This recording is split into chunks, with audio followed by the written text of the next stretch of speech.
The Inheritance of Loss is the second novel by Indian author Kiran Desai. It was first published in 2006. It won a number of awards, including the Booker Prize for that year, the National Book Critics Circle Fiction Award in 2007, and the 2006 Vodafone Crossword Book Award. Kiran Desai, born the 3rd of September 1971, is an Indian author. Her novel The Inheritance of Loss won the 2006 Man Booker Prize and the National Book Critics Circle Fiction Award. In January 2015, The Economic Times listed her as one of 20 most influential global Indian women. It was written over a period of 7 years after her first book, the critically acclaimed Hullabaloo in the Guava Orchard. Among its main themes are migration, living between two worlds, and between past and present. Summary. The story centers around the lives of Biju and Sai. Biju is an Indian living in the United States illegally, son of a cook who works for Sai's grandfather. Sai is an orphan living in mountainous Kalimpong with her maternal grandfather Jemubai Patel, the cook, and a dog named Mutt. Her mother was a Gujarati and her father a Zoroastrian orphan himself. Author Desai alternates the narration between these two points of view. The action of the novel takes place in 1986.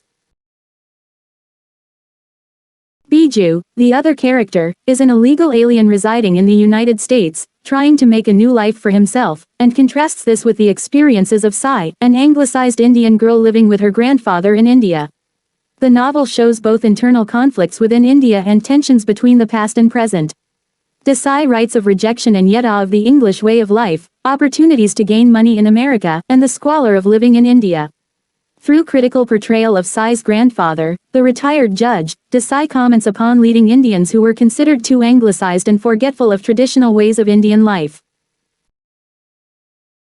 The retired judge Jemubai Patel is a man disgusted by Indian ways and customs, so much so, that he eats chapatis, a moist South Asian flatbread, with knife and fork.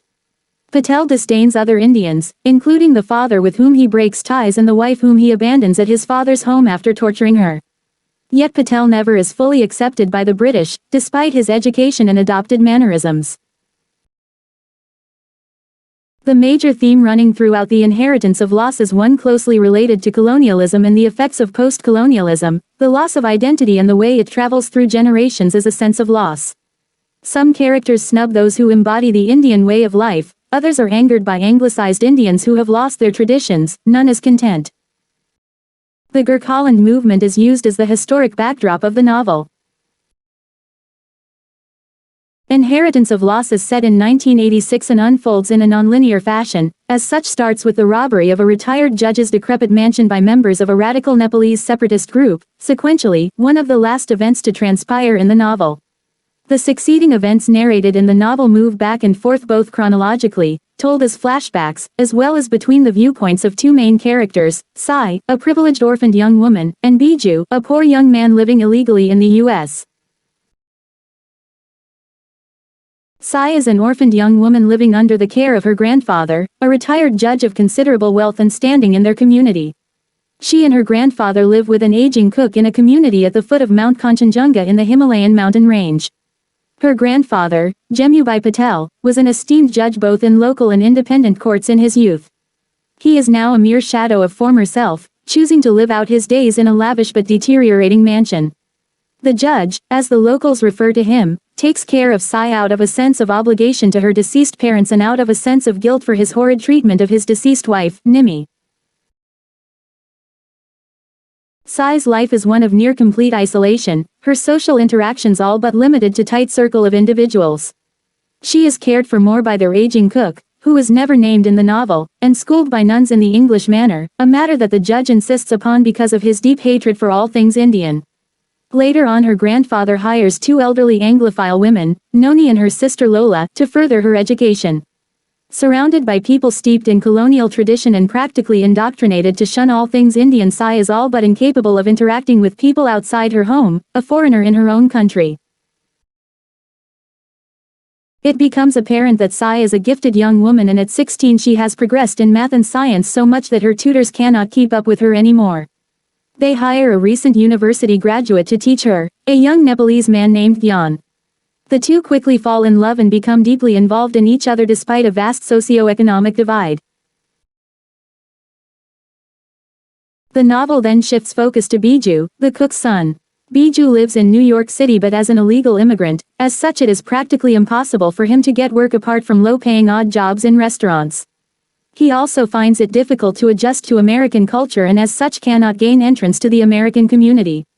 He writes his father constantly, and to give himself a sense of worth his letters are filled with exaggerations of how good his life is in the US. His father, elated with stories of success, brags about his son to all their friends, family, and neighbors.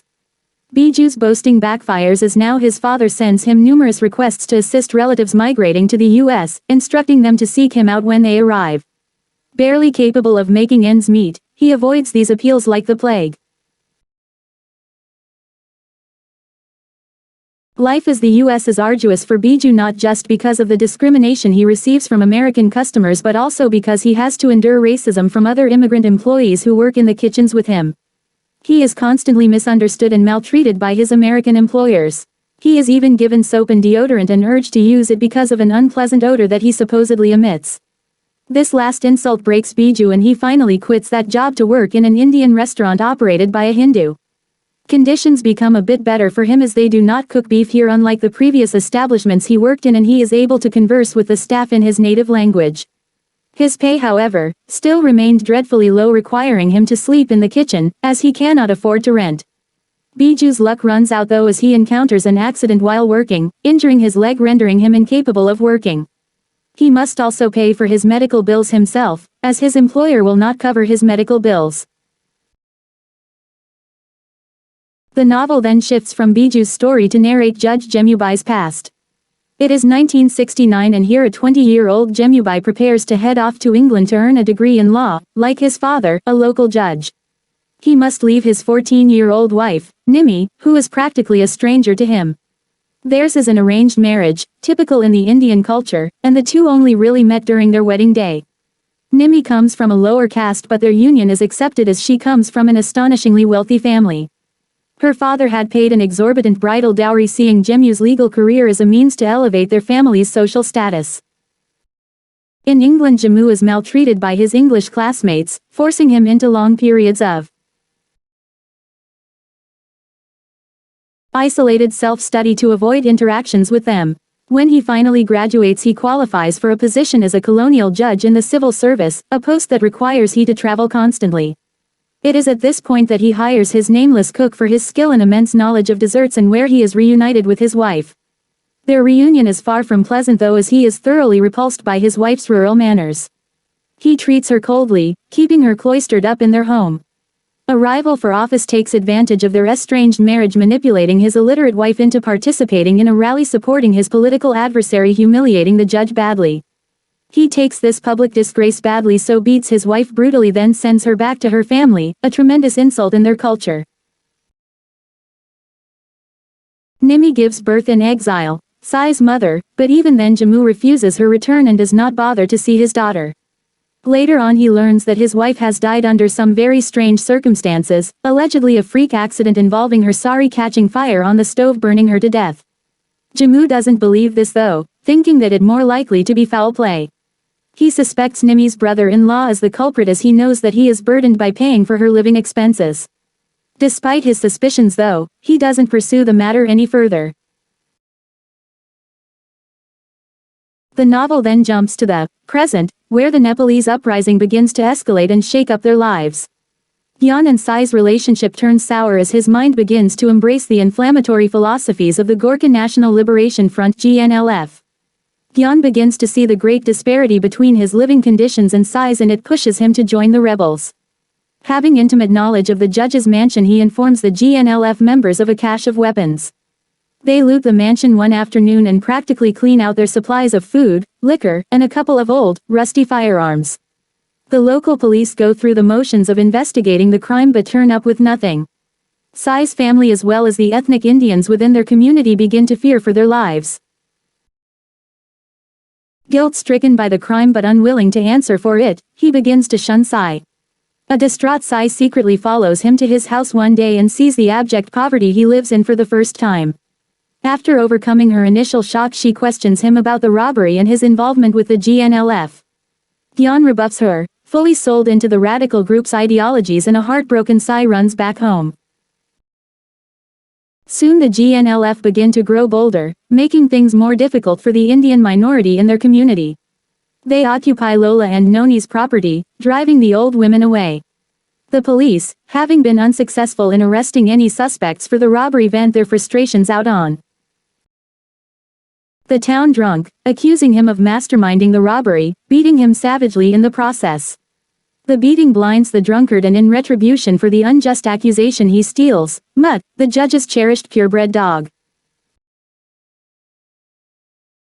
Upon discovering the loss of his treasured pet, the judge brutally beats the cook, accusing him of not having been more watchful. The news of the beating reaches Biju and, despite being strongly urged to stay in the US, he makes his way back home to India, taking with him all his savings. Upon arriving, he is greeted by the sight of roads that have been closed off by rebel forces. Left with no choice, he pays to ride along with the GNLF. Instead of assisting him, though, they rob him, stealing all his savings, the gifts he bought for his family, and even his clothes and shoes. Poor Biju arrives at this father house wearing nothing but a lady's bathrobe he stole. His father is relieved to see his son alive and well, though, and is overjoyed to have him with him again. Source: https://www.gradesaver.com/the-inheritance-of-loss/study-guide/summary